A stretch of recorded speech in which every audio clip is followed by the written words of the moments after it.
In this video, I'll be showing you the top 10 most dangerous Hells Angels in history. Let's dive right in. Number 10. George Weathern. Well, what'd you expect from a teenager who didn't only drop out of school, but later dropped out of the Air Force as well? You'd surely expect that he drops down to hell. And eventually, that was the case, where the Oakland-bred George became an angel in hell, and a very dangerous one at that. And through his friendships in the club, he rose to the position of vice president of the Oakland chapter. However, his stay was short-lived, as around 1970, he left the Hells Angels, but remained in contact with many members before eventually getting into trouble as a result. George got involved in crimes when 3 bodies were left by members of the club at George Weathern's 156-acre ranch located near Ukiah in Northern California. It was believed that the club purchased the ranch in George's name to use as a burial ground for bodies. The bodies were then left inside abandoned wells on the property.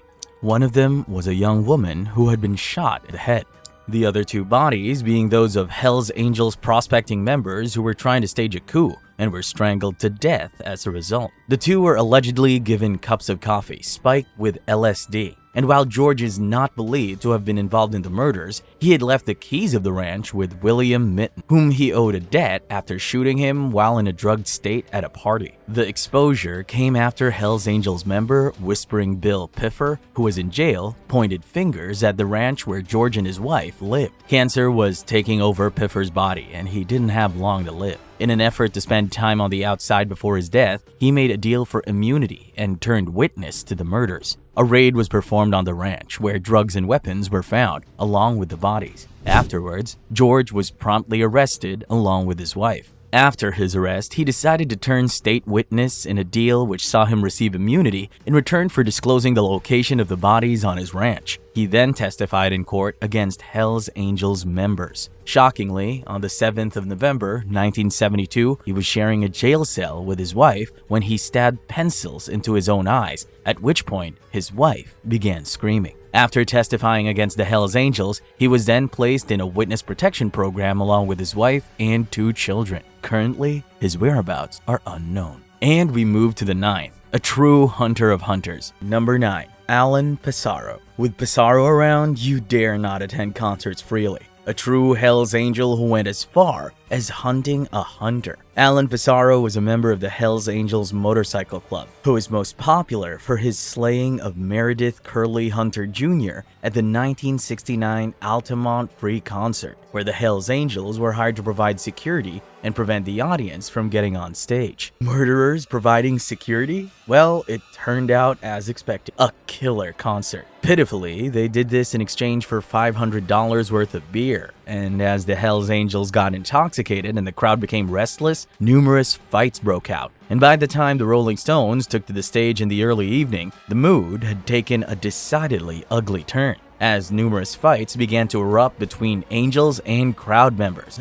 Hunter climbed on top of a speaker box next to the stage, and 2 of the Hells Angels got into a scuffle with Hunter. One of the Hells Angels grabbed Hunter's head, punched him, and chased him back into the crowd, where 4 Angels descended upon him. Hunter then furiously returned to the top of the stage and drew a revolver from his jacket. Armed with a weapon, Pisaro ran at Hunter and stabbed him 5 times, murdering him in the process. Pisaro was arrested and charged with murder for Hunter's death, but he was acquitted on grounds of self-defense after the jury viewed the footage from the concert, showing Hunter drawing the revolver and pointing it toward the stage. Later, there were rumors that a second Hells Angels took part in the murder, but they were quickly dismissed, and the case was closed in 2005. Shortly after Hunter's death, his mother, Altha Mae Anderson, requested that Altamont Raceway be turned into a public park to prevent any more wrongful deaths at Altamont. Alameda County officials later voted to allow the raceway to continue to host races, but barred future concerts there and restricted the number of attendees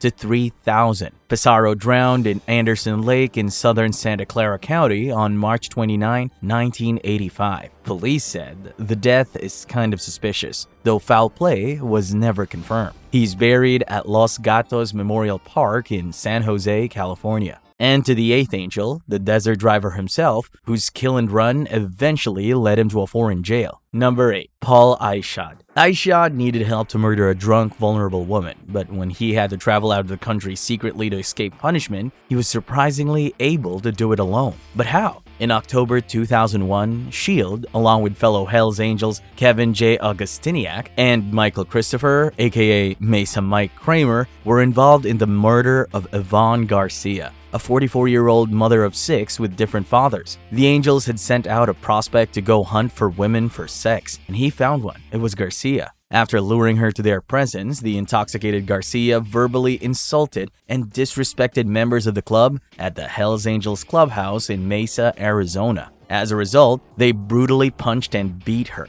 before loading her into the trunk of a car and driving to the Arizona desert. Guess who drove the car? Aishad, of course. And once they arrived at the deserts, the 3 Hells Angels then collectively stabbed her countlessly when she refused to die after 20 stabs in her chest. 20 stabs? How many lives did she have in her? Even when they all joined hands to stab her, she still showed signs of life, but was soon gone as she kept losing blood. After a difficult attempt to take her life, beheading her was even more difficult for Augustiniak, who eventually gave up and dumped her corpse in a shallow grave. 2 years later, Aishad was arrested in 2003 on drug trafficking and racketeering charges, including counts of kidnapping and homicides stemming from the 2001 incident. After his arrest, the judge placed Aishad on federal pretrial release with electronic monitoring because he had a small prior criminal history and was holding a steady job. However, he removed his monitoring bracelet while awaiting trial and fled the country. While on the run, Aishad allegedly obtained a fake passport and a new identity. He even changed his appearance, putting on some weight and growing a goatee with the beard part down to his chest. 15 years later, Aishad was found in Buenos Aires in 2011, where Argentinian authorities had imprisoned him. He then fought his extradition to the United States for 7 years, seeking support in Argentina. However, his legal options were exhausted, and he's now being held in the Maricopa County Jail. Number 7. Michael Jinx Jist. Jist was a former Hells Angels member who was involved in the Lennoxville Purge in Quebec, Canada, which resulted in the deaths of 5 members of the gang's now defunct Laval chapter. 2 other members of the Laval chapter were also supposed to be murdered that day, but luckily they failed to attend the meeting. Sadly, a 6th man linked to the Laval chapter, prospect Claude Coco Roy, was fatally shot by Jist 2 weeks later, in April 1985. During a coroner's inquest, it was revealed that 41 members of the Hells Angels Montreal, Sherbrooke, and Halifax chapters were present in Lennoxville when the men's lives were taken. The victims were wrapped in sleeping bags and weighed down by cinder blocks and weights before being dumped in a river. Soon, this incident came to be known as the Lennoxville Massacre and was expected to signal the beginning of the end of the gang's presence in Quebec. However, the Hells Angels surprisingly became more robust in the years that followed. Jist was granted a full parole at 51 on March 3, 2010, after serving a life sentence for slaying Claude Roy during the Lennoxville Massacre. He had left the Hells Angels in 1994 while serving time behind bars. During his parole hearing, Jist admitted that Roy's life was taken for not following the Hells Angels rules against consuming hard drugs, but also because the gang suspected him of being a police informant. According to him, he was trying to extract information from Roy when he died. Number 6. James Brandis. Jim Brandis, the vice president of the Oakland Hells Angels chapter, was that mother hen that killed her chicks one after the other until she killed herself. He seemed to have a special assignment to kill so many Hells Angels members that he unknowingly killed himself along with them. Let's see how. Expectedly, Brandis was known for his involvement in numerous criminal activities, including drug trafficking and racketeering. In November 1977, he was caught in the possession of a pound of narcotics and other contraband, including a police radio and a device for detecting surveillance equipment. When he spoke to Rolling Stone magazine in 1978, he emphasized that he would not take orders from the detective who had caught him with a contraband, William Bill Zerby, as he didn't take orders from anyone in the street. Things, however, took a deadly turn when Brandis became involved in an attempted murder of San Jose Police Department Sergeant John Kratt. Kratt survived an attempt on his life when a bomb detonated near his car on February 19, 1977. Kratt, who was in charge of all SJPD motorcycle gang investigations, had been involved in arresting numerous Hells Angels members and he had testified against club members on several occasions. Brandis was charged with the attempted murder of Krat, as well as other crimes, as part of a racketeering case against the club in June 1979. Again, Brandis was also charged with the murder of fellow Hells Angels Ray Dale Stork Kefauver, who had been scheduled to testify for the prosecution in a Redwood City murder trial and was found in a ravine near Port Costa on June 16, 1974.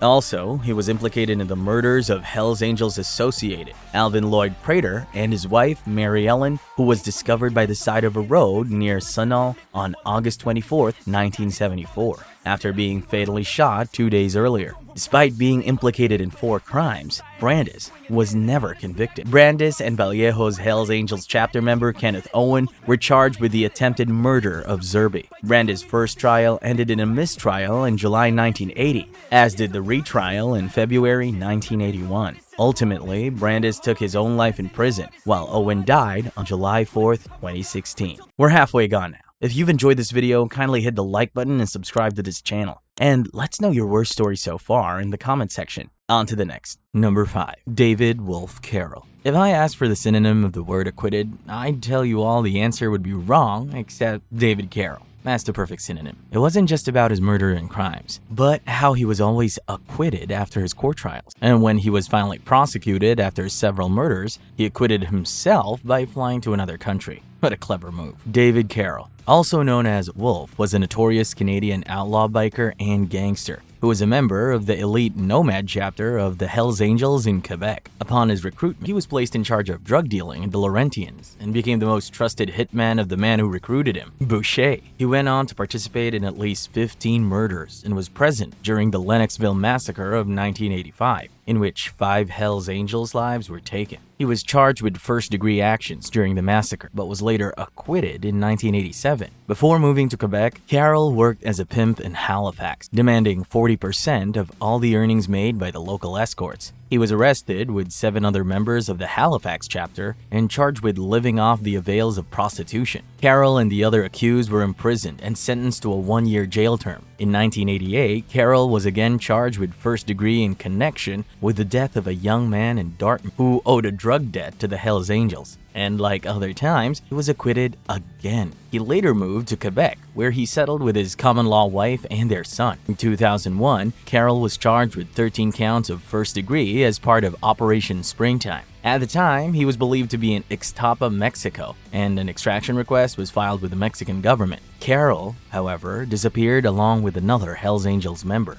After he fled, the Canadian authorities believed Carroll had at least $1 million in a numbered bank account in Antigua. Carroll is believed to have fled to Brazil, a country that has no extradition treaty with Canada. However, he was soon rumored to have been seen in the West Indies between 2001 and 2009. The last sighting of Carroll was reportedly in Australia in 2012. And next, we have one of the few angels who could actually fly, the flying biker. Number 4. Mitchell Langoa. Langoa was in every way different from Carroll. Like Carroll, he fled after he was convicted, but once he returned 2 years later, he was greeted by the cases he abandoned and faced several jail terms as a result. What a grand welcome. Also known as Sky, Mitchell Langoa was born in 1946 and developed a passion for flying. He also purchased his own aircraft and obtained a pilot's license, which led to his nickname in his early 20s. Langoa joined the Popeyes Motorcycle, Canada's largest French-speaking and second largest outlaw motorcycle club behind the Satan's Choice motorcycle. Soon after he joined, he became a prominent member of the club alongside the president. In 1977, the Hells Angels patched a Popeyes Motorcycle Club, making it the first Canadian chapter for the Hells Angels. Langoa became a Hells Angels Montreal chapter member and eventually rose through the ranks, becoming the Canadian national president of the club. However, his tenure was subject to controversy in 1985, after he was also involved in the Lennoxville Massacre. Fearing arrest, he fled the country for 2 years, and when he returned, he was welcomed by the charges he fled from. He was convicted of being an accessory after the fact murder, receiving a 2-year sentence for his involvement. He was also involved in drug trafficking and was charged with importing and conspiring to import cocaine in 1998. He, however, pleaded guilty to 3 different court cases and received a 5-year sentence along with a $20,000 fine. In 2015, Langoa was charged as part of Operation Shark, with taking part in a general conspiracy to commit murder linked to the Quebec Biker War. As a result of the operation, the Canadian government confiscated the land on which the original Montreal clubhouse was located. And now we're at the most dangerous 3. Fasten your belts as we dive in. Number 3. Robert Chico Mora. Hell's Angel, but a pet's demon, Mora wasn't only a criminal to humans. The animal kingdom also recognized him for his wickedness and his crimes of assault. In the late 1970s, the Hells Angels Motorcycle Club was looking to establish a foothold in Arizona, but they were met with resistance from other biker gangs in the area. And that's exactly where Robert Chico Mora came on the scene. He was the leader of the Dirty Dozen motorcycle gang, and he saw an opportunity to align himself with the Hells Angels. Mora was known for his brutality, solidified by his manslaughter conviction in 1980 at 24. This crime and his involvement in other illegal activities resulted in his reputation as a dangerous criminal during his time in prison. During his stint in prison, Mora honed his skills as a boxer and became a Golden Gloves champion. He left prison at 6'3" and almost 300 pounds of solid muscle. His rap sheet included convictions with possession of narcotics, possession with intent to distribute misconduct involving weapons, and a conviction for wearing body armor that was later reversed in 1984. Mora and his Dirty Dozen gang were patched on to become Hells Angels. The move gave the Hells Angels a strong foothold in Arizona and helped them establish a dominant presence in the state. Mora and the Dirty Dozen gang were linked to a range of illegal activities, including aggravated assault, drug distribution, and murder. In 1993, he was charged with the murder of a rival biker gang member and was eventually convicted of the crime and sentenced to life in prison without the possibility of parole. Mora's last few months were spent living in a small house where he amused himself by playing video games and tormenting his pet. He was known to hang the poor animal by a rope, with only its feet touching the ground when it offended him. Despite his past, Mora is revered by Hells Angels members and is seen as a legend within the club, and is often spoken of gracefully. Mora passed away on New Year's Day in 2014 at the age of 58. Due to complications from diabetes, Hells Angels members rode 20 miles to honor him during his funeral procession. Number 2. Yves Apache Trudeau. Yves was a special and true Hells Angel, most notably for his ability to turn anywhere to hell through explosives. Known as Apache, or the Mad Bumper, Trudeau was a notorious figure in organized crime. Born in Canada in 1946, he was small in stature, but his influence was far-reaching, and he was a force to reckon with while working at Canadian Industries Limited. Trudeau's involvement with explosives began in the 1960s, as he was trained in explosives and later used these skills to orchestrate several bombings. This experience proved valuable as he rose through the ranks of the Popeyes Motorcycle Club in the late 1960s. In 1977, the Popeyes was famously patched over by the Hells Angels, and Trudeau became a member of the Laval chapter. During his time with the Hells Angels, Trudeau gained a reputation as one of the most dangerous members of the group. He is widely regarded as the most prolific murderer in Hells Angels history, admitting to committing 43 murders between 1973 and 1985. His record tally of 43 consisted 29 with guns, 10 with bombs, and 3 by physical assault, 1 via strangulation. The northern half of the St. Lawrence River became unofficially known as the Hells Angels Graveyard due to the number of bodies dumped there. Over the years, Trudeau was involved in several high-profile murders, including the slaying of Robert Cote and Brian Powers. He also tracked down and took the life of Jeanne Desjardins, the grandmother of ex-Hells Angels member Andre Desjardins, who was attempting to help her son. He then went on to take the lives of both Andre Desjardins and his girlfriend Bertha Desjardins. Trudeau narrowly escaped death in a rehab facility during the Lennoxville massacre in 1985. He was expelled from the club while in rehab, but his troubles were far from over. Frustrated by drug addiction and suspicion that his fellow members wanted him dead, he became a government informant after the Lennoxville massacre, but a good snitch. In exchange for cooperation, he received a lenient sentence, life in prison, but eligible for parole after 7 years. Trudeau was granted parole in 1994 and given a new identity, Dennis Cote. However, he was arrested in March 2004 for sexually assaulting a young boy and received 4 more years imprisonment. In 2007, Trudeau learned he had cancer and was transferred from the Arkham Penitentiary to a medical center, where he died in 2008. And now, for the most dangerous angel in hell, the leader of many atrocities, number 1, Maurice Boucher. Boucher was a worthy leader, because his progress was gradual in the world of crimes. From being a school dropout to drug addict, armed robber, and eventually a killer, he witnessed it all. Maurice Boucher is a Canadian criminal and former Hells Angels motorcycle club leader in Quebec. Born in June 1953 in Quebec, Boucher had a troubled childhood and became involved in criminal activities early. He dropped out of school at 15 and turned to crime to support his drug habit, committing break-ins and armed robberies. He was imprisoned in 1975 for an armed robbery and later arrested for a series of home invasions with his brother in 1978. In 1982, he joined a white supremacist motorcycle gang, SS, which later evolved into the Hells Angels. As a gang leader, he showed charisma and ability and became known for his violent tactics and involvement in drug trade. It was on May 1st, 1987, when Maurice Boucher became a notorious Hells Angels Montreal chapter member, and he quickly made a name for himself within the gang, known for his cruelty and cunningness. In 1995, Boucher formed a Nomads chapter of the Hells Angels, with the rumor circulating he planned to corner the drug market. Throughout Quebec, his move put him in direct competition with rival biker gangs, leading to a long, bloody war that would take over 162 lives and injure hundreds more. This cemented his reputation as a fearsome criminal, and the violence he orchestrated left a trail of destruction and bloodshed throughout the province as police ramped up their focus on the Nomads chapter. Boucher increased the pressure on law enforcement through intimidation tactics, but his reign of terror would eventually come to an end. In 1998, Boucher was acquitted of ordering the murder of 2 correctional officers